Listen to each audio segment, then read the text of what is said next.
Chapter 21. Some Peculiar Adventures. Rick was enormously tall. He had to bend down so that his head wouldn't touch the roof. The little people in the medicine factory rushed about, yelling and shouting. "Fetch the ladder, climb up it, and give him some grow-away pills, quick, quick!" Somebody got a ladder and leaned it up against poor Rick. A pixie ran up on it on light feet. He carried a box of pills and shouted to Rick, "Open your mouth!" Rick opened his mouth. But the pixie meant to throw one pill inside, but in his excitement, he threw the whole box and Rick swallowed it. And at once he began to grow small again. Down he went, down and down. He got to his own size and grinned with delight. But he didn't stop there. He went smaller and smaller and smaller, and at last he couldn't be seen. It was a terrible shock for everyone. "He's gone," said Beth in horror. "He's so small that he can't be seen. Rick, Rick, where are you?" A tiny squeak answered her from behind a big chair. Beth bent down and looked there. She couldn't see a thing. "Listen, Rick," she said. "I've got a pill bottle here. Come running over to me and put yourself in it. Then we shall at least know where you are, even if we can't see you. And maybe we can get you right if only we got you safely somewhere." A tiny squeaking sound came from the pill bottle after a minute, so Beth knew that Rick had done what she had asked him, and he'd got into the bottle. But she couldn't see anyone in there at all. She put on the lid, afraid that Rick might fall out. She stood up and stared around at the wondering little folk there. "What can we do for someone gone so small?" she asked. "Haven't you got any medicine for that?" "It will have to be specially made," said a pixie. "We can't give him the whole grow fast mixture because he's too small for it. We'll have to prepare a special little bath of powerful medicine and let him get into it, and then maybe he'll grow back to his own size. But he shouldn't have meddled with our magic medicine. It's dangerous." "Rick's so silly," said Joe. "He always seems to be getting himself and other people into trouble. I do hope you can make him right again. I wouldn't want him to live in a pill bottle for the rest of his life." "We'll do our best to get him right," said the little folk. And they began to shout here and there, calling for the most peculiar things to make the bath for Rick. "The whisk of a mouse's tail," cried one. "The sneeze of a frog," cried the other. "The breath of the summer wind," cried a third. And as the children watched, small goblins came running with little boxes and tins. "What peculiar things their medicines were made of," said Joe. "Well, let's leave them to it, shall we? I'd like to wander round the big factory for a bit. Come on, Saucepan." Saucepan was very deaf because there was such a noise going on all the time. Fires were sizzling under big pots, medicines were pouring into bottles with gurgles and splashes, pans were being stirred with a clatter. Saucepan couldn't hear a word that was said, and it was because of that he made his first great mistake. He stopped by a goblin who was pouring a beautiful blue liquid into a little jar. It shone so brightly that it caught Saucepan's eye at once. "That's lovely," he said to the goblin. "What's it for?" "To make your nose grow," said the goblin. "To make a rose grow?" said Saucepan in delight. "Oh, I'd like some of that." "If I had that, I could make the roses grow on the Faraway Tree all around Mr. What's-his-name branch. He would like that."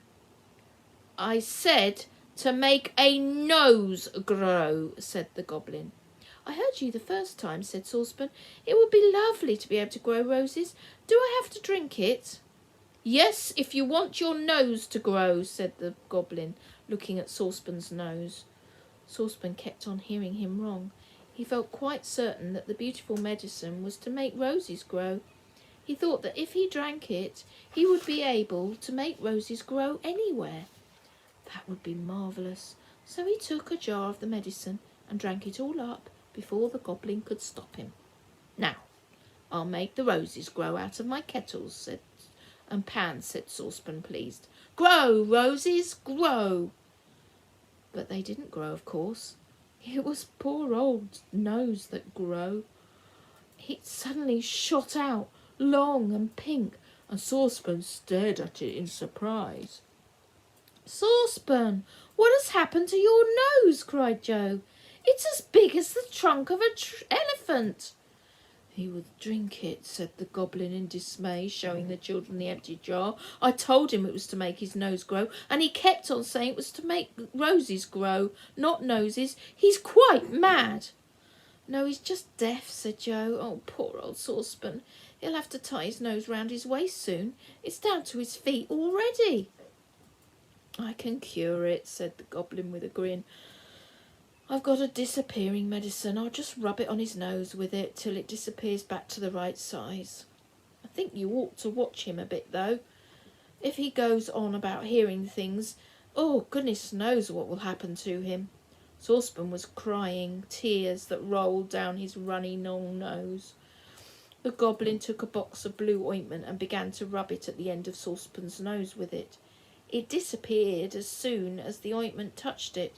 The goblin worked hard, rubbing gradually all up the long nose until there was nothing left but Saucepan's own pointed nose. Then he stopped rubbing. Cheer up, he said, it's all gone, and only your own nose is left. My, you did look peculiar. I've never seen anyone drink a whole bottle of that nose medicine before. A shout came from behind the watching children. Where's that tiny boy in the pill bottle? We've got the bath ready for him. Everyone rushed to where there was a tiny bath filled with steaming yellow water that smelt of cherries. Beth took the pill bottle from her pocket and opened it. A squeak came from the bottle at once. Rick was there, too small to be seen. But thank goodness his voice hadn't quite disappeared, or the others would not have ever known if he was there or not. Get into this bath, Rick, said Beth. You will soon be all right again. There was the tiniest splash in the yellow water. It changed at once to pink. A squeaking came from the bath and bubbles rose to the surface. Then suddenly the children could see Rick. At first it was a bit misty and cloudy. Then gradually the mist thickened and took the shape of a very, very small boy. He's coming back! He's coming back! Cried Joe. Look, he's getting bigger. As Rick grew bigger, the bath grew too. It was almost astonishing to watch. Soon the bath was as big as an ordinary bath, and there stood Rick in it, his own size again, his clothes soaked with pink water, and he grinned at them through the steam. Oh, just the same old cheerful Rick, said Beth gladly. Oh, Rick, you did give us such a fright. Step out the bath, quick, said the pixie. You're ready to be dried. Rick jumped out the bath just in time too, for it suddenly folded itself up, grew a pair of wings, and disappeared out of a big window nearby. Dry him, cried the pixie, and threw some strange towels to the children and Moonface. They seemed to be alive, and they were very warm. They rubbed themselves all over Rick, squeezing his clothes as they rubbed, until, in a few minutes, he was perfectly dry.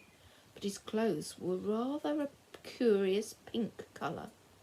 That can't be helped, said the pixie. That always happens. Well, I suppose I will look a bit funny, but I don't mind, said Rick. Goodness, that was a peculiar adventure. A bit too peculiar for me, said Joe. Now see you don't get into any more trouble, Rick, or I'll never bring you to any strange lands again.